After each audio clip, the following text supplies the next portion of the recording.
Bonjour, voici l'analyse marché du maïs de la semaine 24 du comparateur agricole. Notre scénario, avis à court terme à une semaine, est stable, plus ou moins 2 € de la tonne. Notre avis à moyen terme, 3 à 4 semaines, était stable également.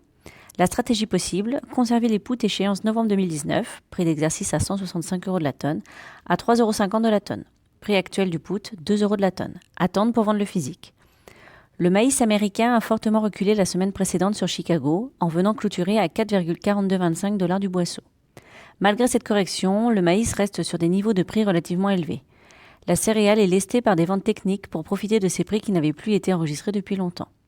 Au Brésil, la récolte de safrina avance dans de très bonnes conditions, grâce à des conditions climatiques clémentes, temps sec favorable à la moisson.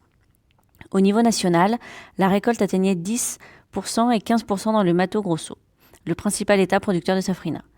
La seconde récolte de maïs est attendue à un niveau record. En revanche, la récolte en Argentine est perturbée par les pluies et 44,20% des 6 millions d'hectares semés étaient récoltés au 19 juin. Au même moment, les conditions climatiques anticipées aux États-Unis continuent de soutenir les prix. En effet, le week-end a été pluvieux dans l'Iowa, l'Illinois et l'Indiana.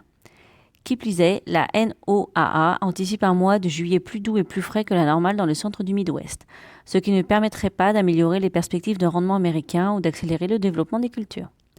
Côté européen, le maïs a légèrement diminué la semaine précédente, en venant clôturer à 175,75 € de la tonne. Le marché est très calme et les opérateurs limitent leur position sur les marchés dérivés. En effet, ceux-ci préfèrent rester prudents avant l'été, où les conditions météo sont déterminantes pour le rendement. En France, les conditions bonnes à excellentes ont reculé de 1 point à 81%. L'arrivée de températures élevées accompagnée d'un temps sec pourrait mener à une dégradation de ces bonnes conditions. En Ukraine, une situation similaire est attendue. Bonne semaine à tous.